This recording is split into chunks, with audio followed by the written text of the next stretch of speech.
Akkam jirtu barattoota egaan nagaa kooti nageenyi koo bakka jirtanitti isin haa qaqqabu jecha Aama Shannaa fi From Haramaa University College of Technology irraa akkasumas ammoo barattoonni elementarii irra jirtan keessattuu barattoonni kutaa 8ffaa fi 7ffaa gara chaanaalii kanaatiin educational content qopheessatoon jira.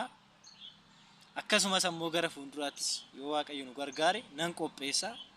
Kanaafuu barattoota galaatu subscribe godhaa maatii taanaa isiniin jechuun barbaada. Akkasuma barattoonni kutaa 8ffaa irra waa'ee barattoota kutaa 8ffaa dubbanna. Barattoonni kutaa 8ffaa qorumsi dhiyaate almost yoo guddate ji'a lamaan tokko tafe jiini lamaan kun ammoo itu ji'a maaliti? Ji'a maaliti barattoota? Ji'a dhiphinnaati naan hin jettanii.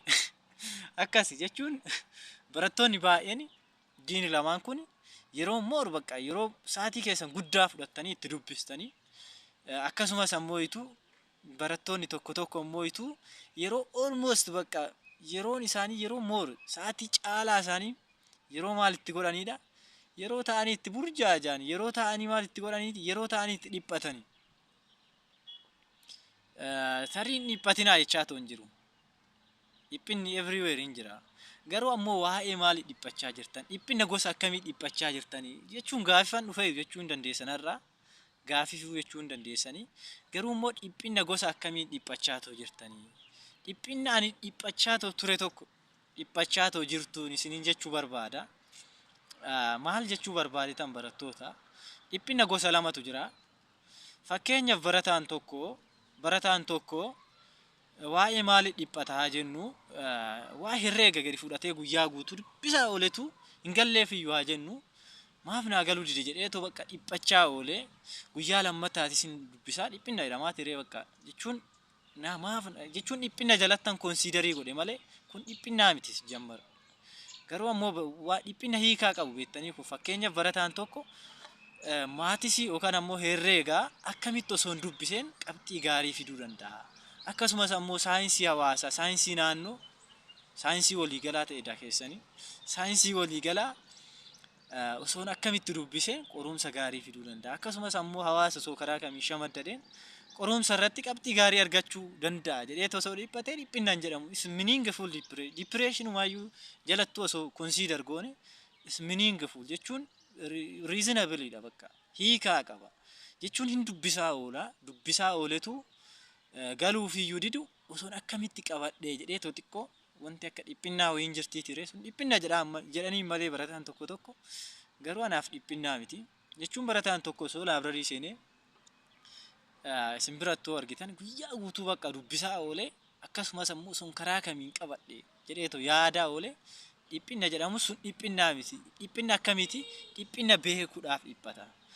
Garuu immoo barattoonni baay'een keessan barattoota please wanti godhuu hin qabne tokko almost bakka sogootanii isaaftuyyuu godhuu hin dandeessan garuu ammoo itu dhiphina hiikaa hin qabne fakkeenyaaf yoonaaf fakkeenya isinii fudhadhe nan darbamoo hin darbu laata jechuun alkuma tokko jechuun maaliif waggaan tokko isiniif kennameetu nan darbamoo hin darbu laata osoo ittaatoo dhiphachaa ooltanii is nothing that you can change darbuu fi kufuu keessan homaa jijjiirama wayituu irratti fiddani. Barataan tokko qabxii gaarii naaf fidamoo hin fidu jedheetoo osoo dhiphachaa oole I don't know maa jijjiiramni kan jiru natti fakkaatu. Akkasumas ammoo barataan tokko bakka qabxii meeqa fida nan darbamoo hin darbu laata. Even barataan tokko immoo itu qorumsi baranaa hin ulfaatamoo hin ulfaatu hin dubbistani jechuun dubbisuutu caala jechuun akkasitti yaadurra hin ulfaatamoo hin ulfaatu jechuun bakka sirriitti prepare ta'uu wayyuu reema jechuun dhiphachuu wayyuu dubbisaa ta'u dhiphachuun wayyuu jechuun gosa dhiphachuu keessa gosa beekuuf dhiphachuu sana osoo dhiphattanii wayyuu isiniin jechuu barbaada. Kanaafuu maalan isiniin jechuu barbaade qorumsi baranaa hin ulfaatamoo hin ulfaatu nan darbamoo hin darbu akkasumas ammoo ifin tokko immoo barattoonni cimaan barattoonni bakka hin jiraniiti.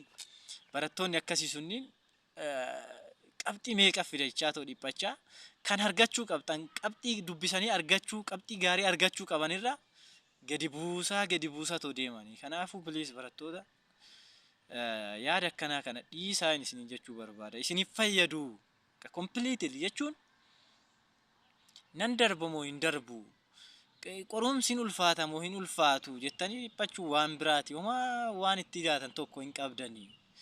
Ammoo wanti isiniin jechuu barbaadu maal isin jechuu barbaada?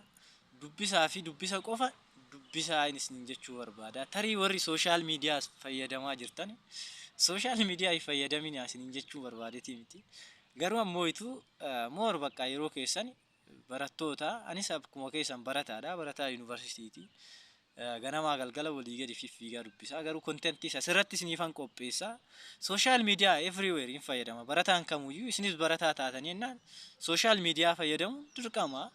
Garuu ammoo barattoota kutaa 8ti yeroon kun bakka yeroo dubbistanii qabxii gaarii yeroo qorumsi deemu qabxii gaariitti expect gootan malee waan hiikaa hin qabne. Barataan tokko waluma fuudhee scroll osoo godhaa oolee TikTok ilaaltee kofaltee aga barbaadde TikTokiin tokko si gammad jechuun TikTokii hin ilaalinaa jechaan jiran. Isa keessa hin jiran hin ilaalinaa hin jenne. Garuu ammoo TikTokii fuutanaa jennu TikTokii gadi fuutaniitu banattanii sa'aatii 2 scrollii gootanii bakka gammade jettanii kofaltanii daqiiqaa 30 boodame maal akka laaltan duubatti deebi'aas jechuun hin yaadattuyyuu waan laaltasan. No one can remember hin yaadattan. Kanaafuu xiyyeeffannoon keessanii waa'ee raashinaal nambariiti, waa'ee hawaasaati, waa'ee saayinsii waliigalaati malee even TikTok ilaaltani waa'ee barumsa keessan irratti xiyyeeffannoo guddaa kennaa isiniin jechuu barbaada. Akkasumas ammoo yoggaa dhiphattani waan hiikaa qabuuf dhiphadhaa isiniin jedha. Akkasumas barattoonni elementary even barattoonni high school irras jirtan galaato subscribe godhaa chaanaalii kana jalatti educational content sirrittan isiniif qopheessaa karaa sirritti isiniif galuu danda'uun keessattuu ammaaf as dhiyeenya kanaaf barattoonni kutaa 8ffaa fi 7ffaa please subscribe godhaa educational content sirrittan isiniif qopheessaa. Akkasumas ammoo more of time barattoonni kutaa 8ffaa akkamitti qorumsi extract akka ta'u even eegaleetoon ture barnoota kutaa 8ffaa herreegaa bakka sirritti qorumsi especially chapter 1 irratti qorumsi akkamitti akka extract ta'u sirritti gadi deeply barsiisetoon ture deematoo ilaalaa chapterii biroo irraa hojjechaa toon jira. Kanaafuu subscribe godhaa like snaaf godhaa maatii taana walumaan maal taana walumaan guddannan isiniin jechuu barbaada. Galatooma jajjabaadhaa bara barnoota gaarii. I hope all of you the best in isin jechuu barbaada. Galatooma.